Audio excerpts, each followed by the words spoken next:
In post-Soviet Russia, Lenin is no longer the hero he was. But on air bases like Kubinka, just outside Moscow, there is another hero that is unlikely to be toppled in the way so many statues of Lenin have been. It is the MiG-21, the great Soviet fighter of the 60s, the best of the world's third-generation jet fighter aircraft. The MiG-21 served in 45 countries around the world. More than 8,000 were produced. Many of them are still flying, and Western countries are offering to install new electronics and avionics so they can operate into the 21st century. NATO code-named it Fishbed, but more than 20 variants were produced, and the English alphabet was nearly exhausted, adding A's and B's and other letters after the name to distinguish between them. The first Soviet premier after Stalin's death was Georgy Malenkov.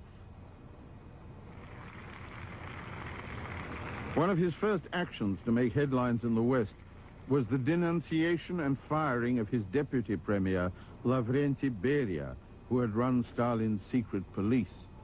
The new general secretary of the Communist Party was war veteran Nikita Khrushchev. In 1955, Marshal Nikolai Bulganin replaced Malenkov as premier. War veteran Marshal Zhukov was defense minister. Bulganin could not have reached office without the support of Nikita Khrushchev, who was consolidating his own position as the most powerful man in the Soviet Union. In July 1955, just a month after the Eastern Bloc countries signed the Warsaw Pact, their formal alliance against the NATO countries, a Big Four summit was held in Geneva. President Eisenhower there suggested an open sky policy in which the Soviet Union and the United States could share defense information, but this was not adopted by the summit. Since the late 40s, America and the Soviet Union had been locked in a weapons technology battle. As far as fighter aircraft was concerned, the driving force of that battle was speed. With the success of the MiG-15 and 17, the design bureau of Artyom Mikoyan and Mikhail Gurevich leapfrogged its rivals Yakovlev and Lavochkin to a position of eminence in the design of Soviet fighter aircraft. The MiG Bureau had come a long way since its establishment in 1939. Its World War II fighter, the MiG-3, had not been a great success. The jet MiG-15 had won its position against stiff competition because of a combination of performance, strength, and simplicity. The MiG-17 offered more of the same, with greater wing sweep and greater power, but it was still not a supersonic aircraft. The MiG-19 was to be a fighter that could not only exceed Mach 1, but could operate comfortably at supersonic speeds. The step from the subsonic fighters to genuine Mach 1 capability was a big one. It placed great technological demands on the design team. Vasily Arkhipov was the leading engineer for the flight tests of the MiG-19. He says that a truly supersonic fighter became possible because of higher wing sweep angles and the higher thrust of new jets. The MiG-19 was fitted with two Mikulin AM-5 afterburner engines with axial compressors. Unlike the engines of the MiG-15 and 17, they were designed by Russians. By late May 1952, while Joseph Stalin was still alive, the MiG-19 was ready for its first flight. Originally, the horizontal tail surface of the MiG-19 had a conventional elevator. It was discovered in tests that this did not give sufficient control power at transonic speeds, so a one-piece flying tail of the kind pioneered on the American X-1 was fitted. Later prototypes had Mikulin AM-5 engines with about 25% more thrust. In March 1954, a MiG-19 reached Mach 1.33, unofficially breaking the world speed record. But to preserve Soviet secrecy, the record was not claimed.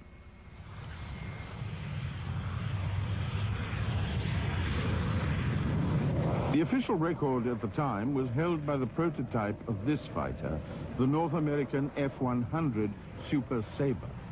It was the MiG-19's closest American counterpart.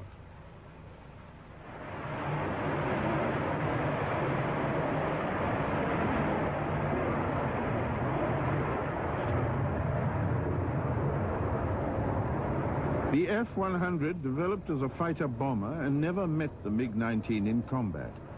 Comparisons indicate that the MiG-19 would have held its own in speed, climb, and maneuverability, but the F-100 had greater payload, range, and more sophisticated armament.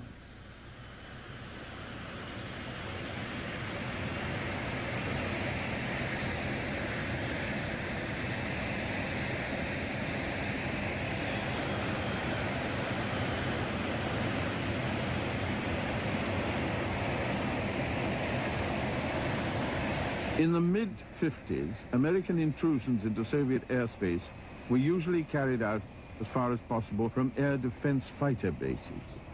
A rocket-assisted version of the MiG-19 was developed as a quick reaction fighter and tested.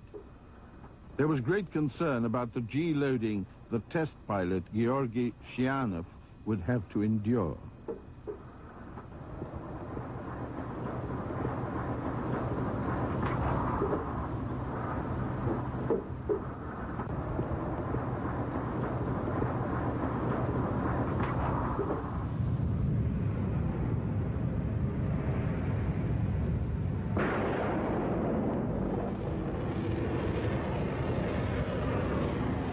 When it was launched successfully in April 1957, the acceleration force on Shianov was 6G. There were more test flights, but the growing success of surface-to-air missiles cancelled out the need for such a radical solution. Shianov was made a hero of the Soviet Union.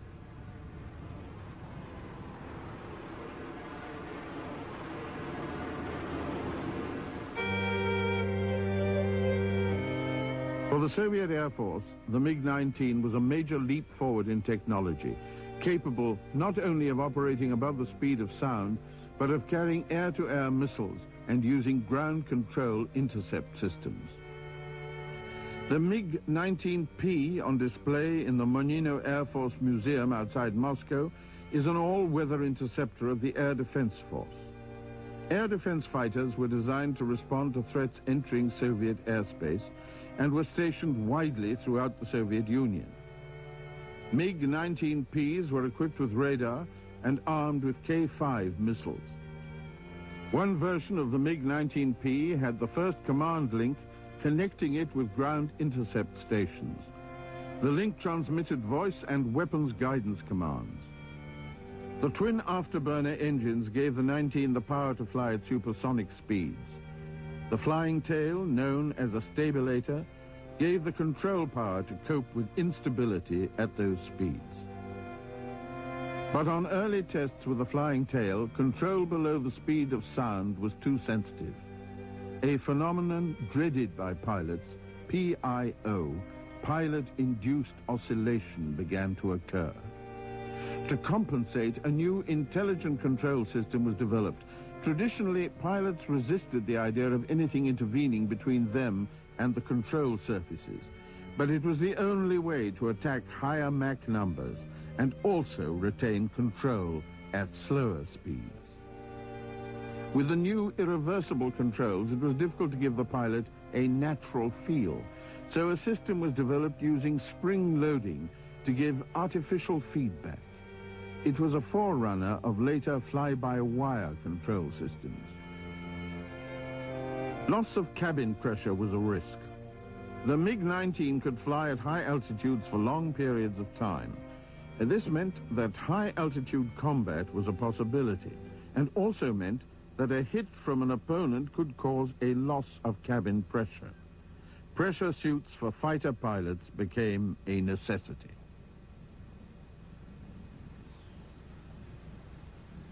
For the MiG Design Bureau, the 19 was a major achievement. A successful supersonic fighter gave MiG the platform from which to take the next evolutionary step towards Mach 2, twice the speed of sound. Discovery Channel.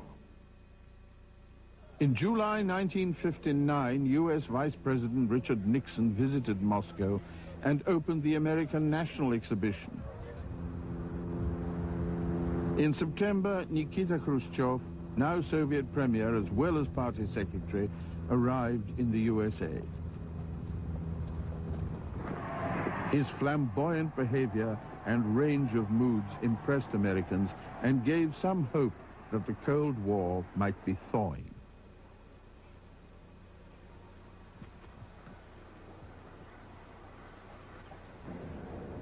But the hardware of the Cold War was well established. The American B-47 bomber had been in production since 1950. The larger intercontinental B-52 had entered service in 1954. Both could carry nuclear weapons, and both were seen by the Soviet Union as a threat. In 1953, the Soviet Air Force issued a requirement partly designed to counter this threat. It was for a fighter that could fly at twice the speed of sound and reach an altitude of almost 66,000 feet. It was to be smaller and lighter than the MiG-19 and capable of operating as an interceptor and as a tactical fighter. Airflow studies were carried out on 3 separate wing planforms, theoretically capable of performing at Mach 2.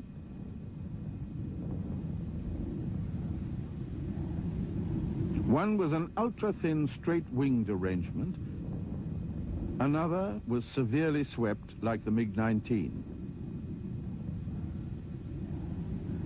The third was a delta planform with swept leading and straight trailing edges. At the same time, the Lockheed Company in America was using the ultra-thin straight wings on its Mach 2 capable F-104 Starfighter. In France, the Dassault Company was developing a Mach 2 interceptor, the Mirage, a pure tailless delta. Past experience was a major factor in the MiG design process. MiG was also very much under the influence of aerodynamic theory developed at the Central Aerodynamics and Hydrodynamics Institute, TSAGI. TSAGI had discovered that delta-type wings produce much less drag than swept or straight wings. Generally, the thinner the wing relative to its width, the less drag it produces. Delta wings are very wide at the fuselage, and so their relative thinness is greater than any other wing form. Russians call the pure delta wing the balalaika, because it's shaped like the famous Russian musical instrument. TSAGI's tests show that a pure balalaika planform would not give the runway performance required by the Soviet authorities. They suggested a compromise, a delta wing supplemented by a separate tail. This compromise would also help the aircraft meet other aspects of the requirement. It must fly conventionally and be maneuverable.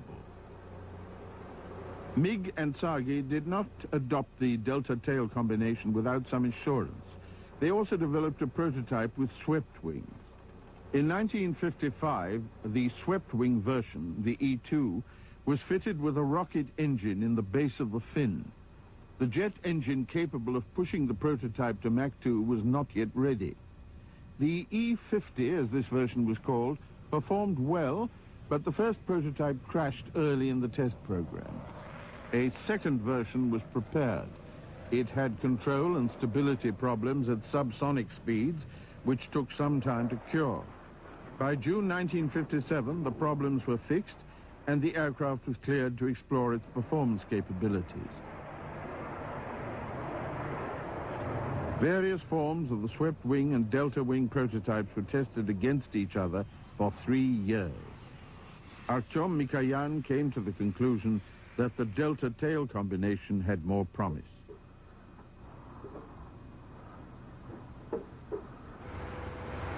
Experience with the MiG-15 and 17 had demonstrated the virtue of an engine installed in the fuselage with a nose intake. But they were both subsonic aircraft, and as speed increases, the cross-section of the normal nose intake cannot accept the increased airflow.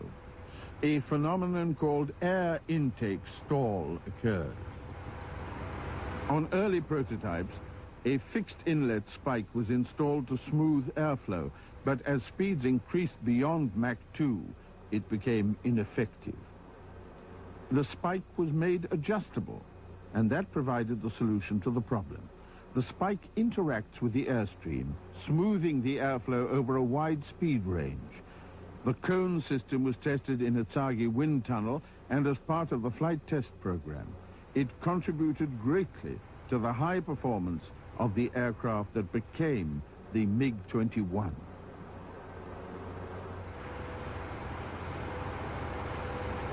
The control system was also modified. Originally, the primary control system had been hydraulic and the emergency backup system electrical. But the electrical system had a completely different feel and was a problem to pilots. It was replaced by a second hydraulic system with identical characteristics.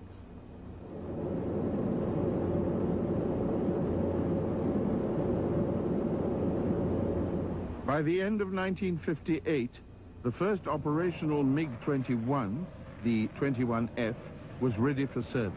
A batch of 30 aircraft was delivered to operational squadrons. The performance of the MiG-21F was so outstanding that for the first time the Soviets decided to claim official world speed records. The balance between secrecy and propaganda value tipped away from secrecy for the first time. On October the 1st, 1959, MiG Bureau test pilot Georgy Mosolov set the first Soviet official world speed record over a 25-kilometer closed course. The average speed was 2,388 kilometers, almost 1,500 miles an hour. But in spite of this new Soviet openness in claiming the record, the aircraft was given a false name. It was called the E-66. The Tumansky R-11F engine was officially registered as the R-37F. The airport used, actually, Zhukovsky, was registered as Podmoskovnaya Airport, which was not really a lie since it means near Moscow.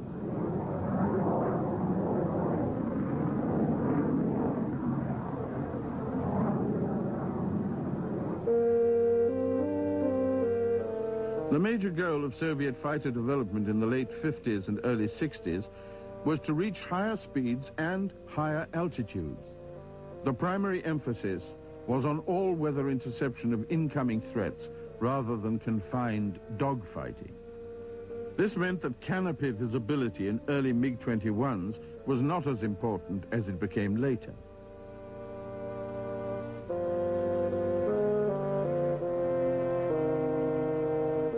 The basic MiG-21 was modified into many different versions. One of the most obvious differences in outline between models is the shape of the dorsal fairing. It tended to grow as the aircraft developed, housing more equipment and fuel and raising the weight of the aircraft.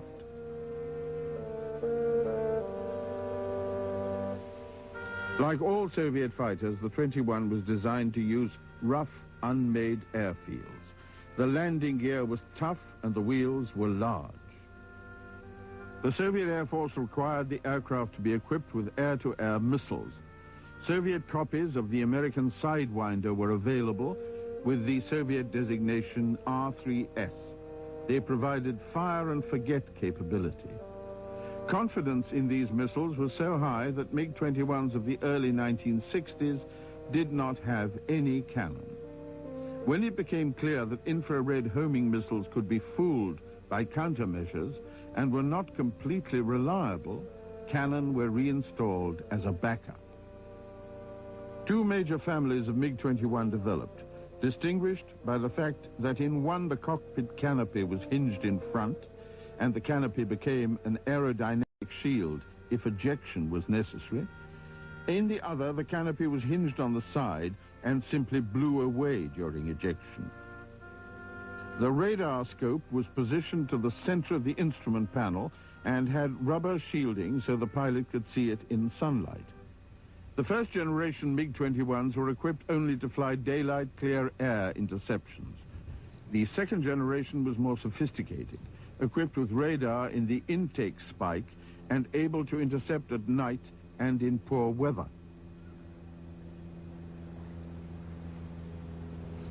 The MiG-21 was a major step forward for pilots from squadrons of MiG-15s and 17s. They were confronted with a genuine high-altitude, high-speed aircraft capable of flying at twice the speed of sound and reaching altitudes over 60,000 feet. It was 3 times as fast as anything in their experience. The two-seater MiG-21 UTI trainer helped them to make this transition. It also carried 2 Soviet women pilots to major world records.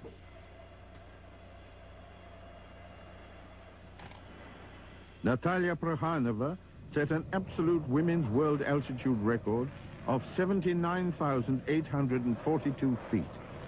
Lydia Zaitseva established a sustained horizontal altitude record of 62,400 feet.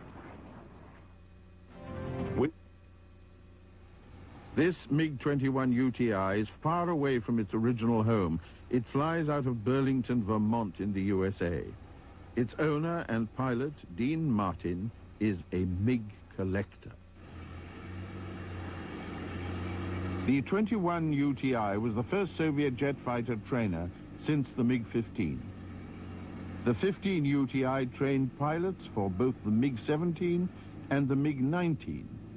The MiG-21, with its vastly extended flight envelope, required much more demanding preparation.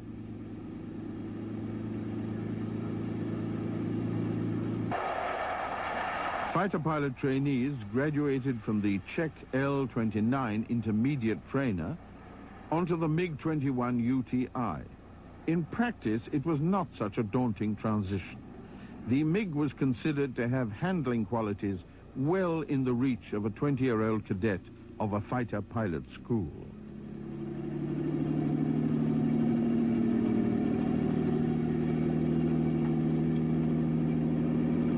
It was known as a forgiving aircraft, but was still demanding. The wing was set up for high-speed flying, and landings could be difficult.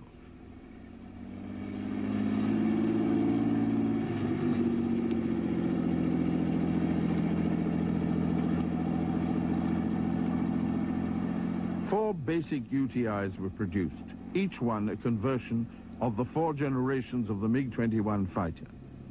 Many detailed variations on those 4 models followed. Some were manufactured outside the Soviet Union, in Czechoslovakia, India, and China.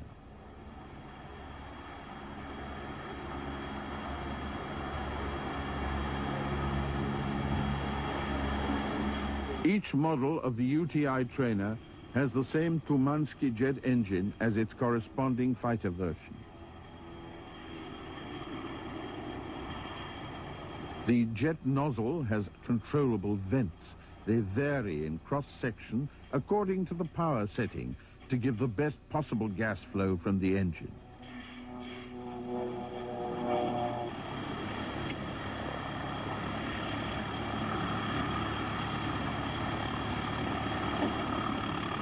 One of the main problems facing MiG designers in developing the UTI was getting the high-speed ejection sequence just right.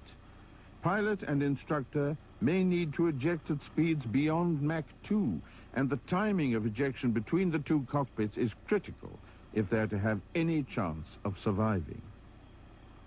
All Russian aircraft have instrumentation that reads in meters rather than feet, and kilometers per hour rather than knots, which can be confusing to American pilots. And Western aircraft have an artificial horizon which shows the horizon relative to the pilot's seat, but Russian aircraft have an attitude indicator which shows the attitude of the aircraft from the point of view of the ground, which is even more confusing. The MiG-21's performance, though, speaks all languages. Check 210, buddy.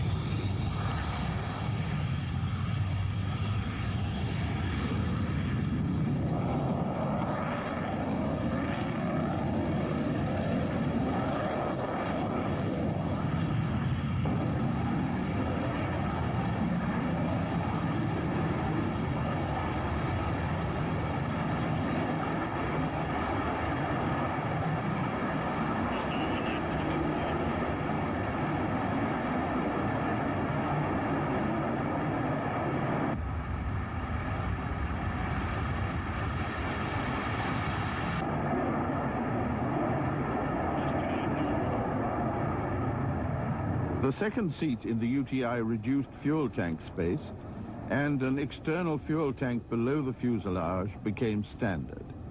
Even with the external fuel tank, the range of the two-seater is about 400 miles less than a standard fighter version. Otherwise, performance, speed, altitude, and maneuverability is similar.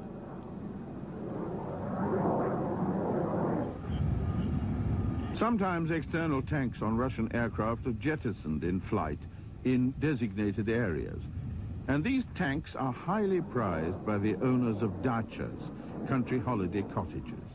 They mount them on top of small cubicles in their backyards and use them as water tanks for their showers.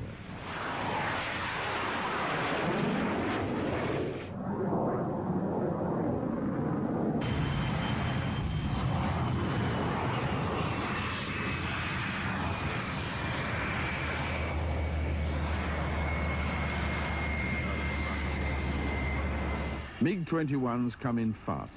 Their landing speed is around 170 miles an hour. The landing run is close to 4,000 feet, but the use of a drag chute reduces that by more than half.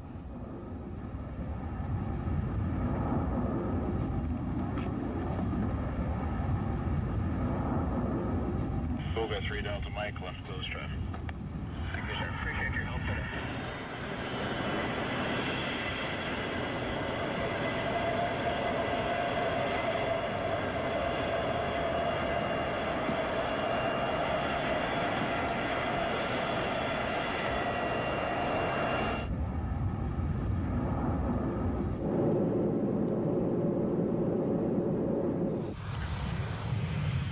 There is no doubt that the MiG-21 performs and handles well. For 2 decades, it evolved effectively enough to keep it near the top of the international fighter aircraft tree. It has no basic handling vices. It can be pushed to its limits of performance without risk of a major mishap. Its combination of delta wing and tail makes it resistant to stalling. The design of the nose intake is so efficient that air is supplied smoothly to the engine, even under extreme conditions. It is simple, highly reliable, and could be produced in great numbers, all of which were prime requirements of the Soviet Air Force.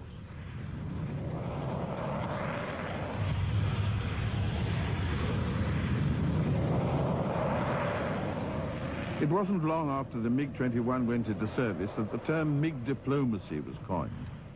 Many small MiG-21 units were sold to newly independent or post-revolutionary countries in the 60s and 70s. They were supplied on very favorable terms. The price was heavily subsidized by the Soviets, and payment could be made in the currency of the purchasing country. Whether these aircraft ever saw service was another question. Sometimes changed political relationships with the Soviet Union caused the supply of spare parts to stop, and the MiGs would sit on the ground indefinitely.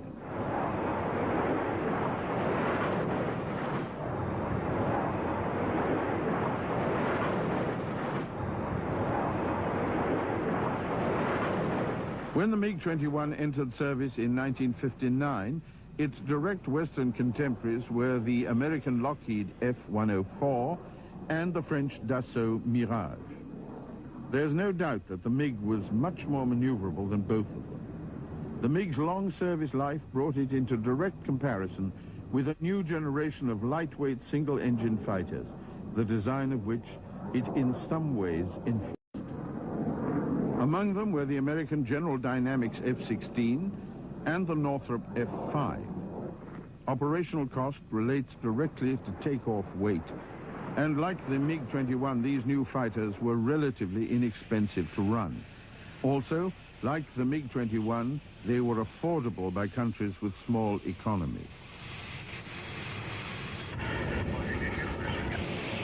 Soviet Air Force philosophy required quantity over quality and sophistication. It dictated that fighter aircraft should be simple and capable of being produced in large numbers. It also required that aircraft should be as close to absolutely reliable as possible.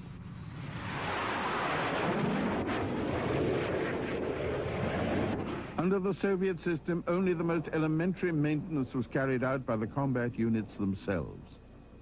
Engines were used for relatively low numbers of hours, removed from the aircraft and taken away for complete overhaul.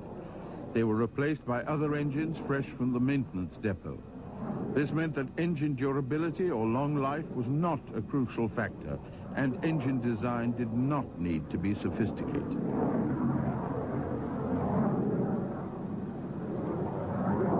Although the MiG-21 was originally designed as a lightweight daylight fighter, the airframe was so successful that it was adapted for ground attack, tactical reconnaissance, all-weather interception, and close combat. Depending on the mission, it could carry a variety of weapon loads, even including 550 pounds of bombs. But the basic armament was cannon, and air-to-ground and air-to-air missiles. Most later generation MiG-21s could be fitted with 2 solid fuel rocket boosters to cut takeoff runs by half. We will return in a moment to... Throughout the 1950s, the major Soviet air shows became a great tradition. They were usually held at Tushino Airport, and Western military analysts attempted to keep a close eye on them in the hope of getting information about new Soviet aircraft.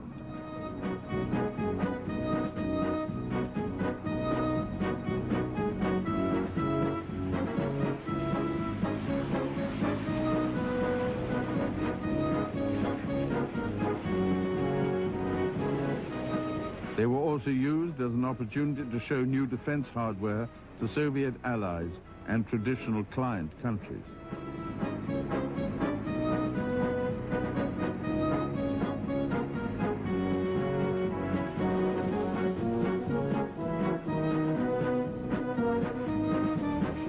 After 1961, the tradition was dropped. But in 1967, one major air show was held at Domodedovo, just outside Moscow, and MiG-21s, even an experimental short takeoff version, were well represented. The air show was a gold mine for Western observers because apart from the MiGs, a number of revolutionary new Soviet aircraft were glimpsed for the first time. But Domodedovo 1967 was to be the last of the great military air shows for many years.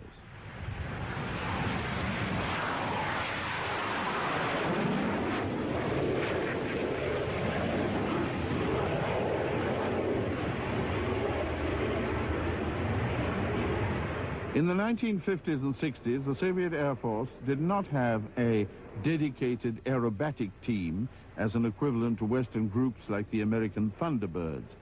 But the tradition of formation aerobatics was kept alive at the Kubinka Air Base, 40 miles west of Moscow.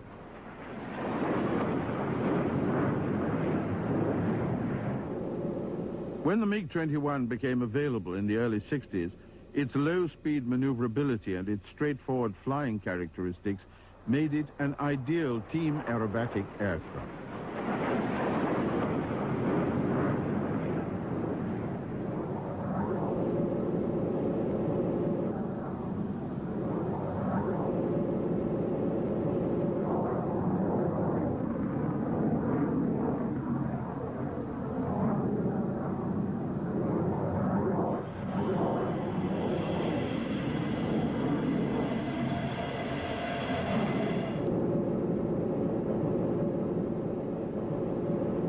One of the formations developed to show off the MiG-21 was this shape, representing the delta planform of the MiG-21's wings.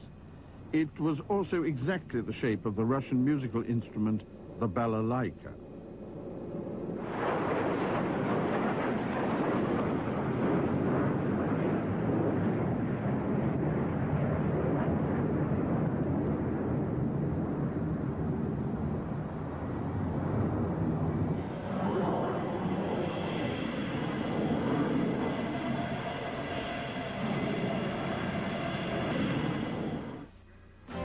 Discovery Channel.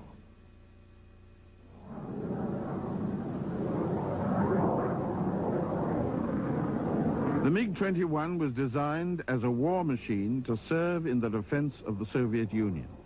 But by far the major part of the MiG-21's combat hours have been flown by pilots of non-Soviet origin. For many years, this caused Western defense analysts a problem in assessing its real effectiveness as a fighter. It was difficult to know whether they were assessing the hardware or the performance of pilots who may or may not have been properly trained.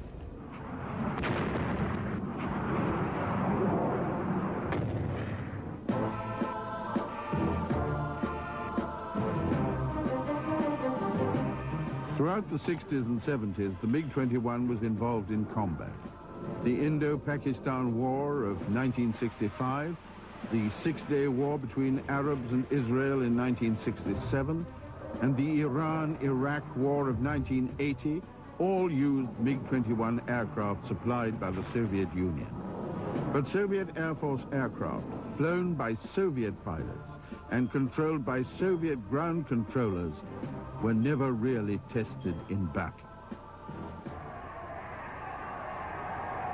In late 1962, the Cuban Missile Crisis erupted, threatening nuclear confrontation between the United States and the Soviet Union. Surveillance flights above Cuba took photos which revealed that the Soviet Union was building offensive missile and bomber bases in Cuba. The Soviet Union claimed that the bases were defensive, but U.S. President John Kennedy said the claim was false. He announced a naval and air blockade of Cuba to stop the shipment of more military equipment.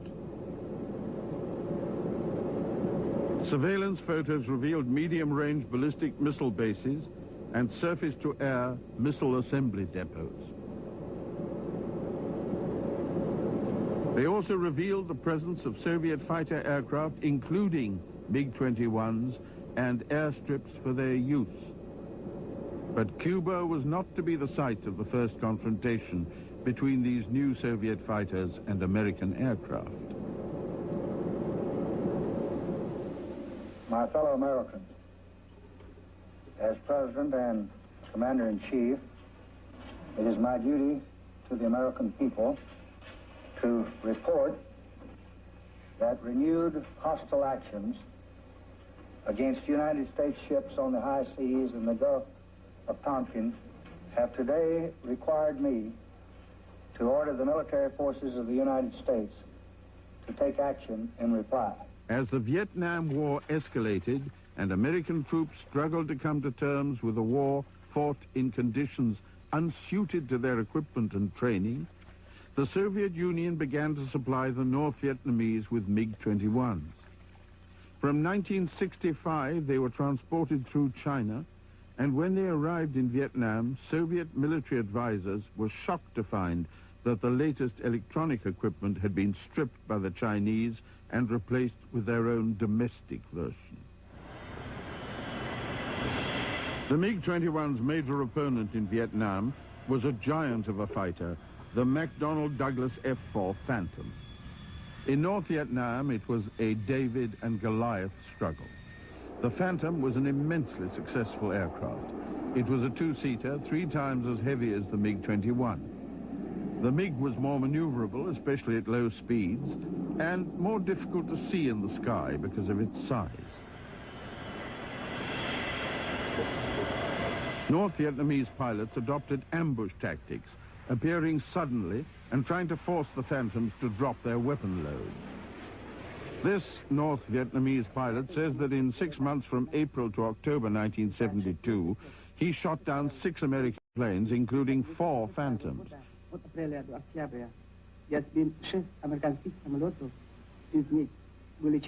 He says that the MiG-21 was superior to the Phantom in several vital flight performance areas.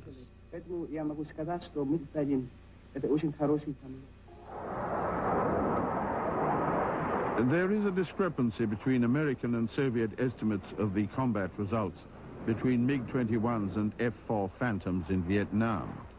America claimed a 2-to-1 kill ratio Phantoms against MiGs. The Soviets claimed that the Americans were counting MiG-17s as well as MiG-21s.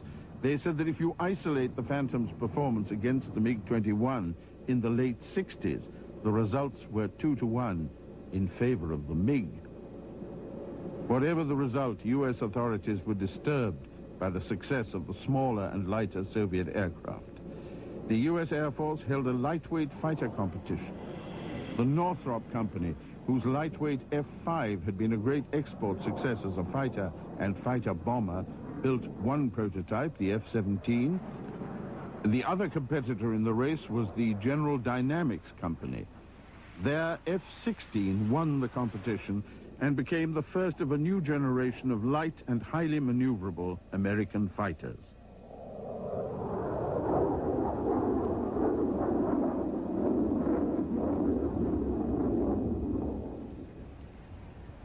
Traditionally, Soviet aircraft were supplied only to Soviet client countries.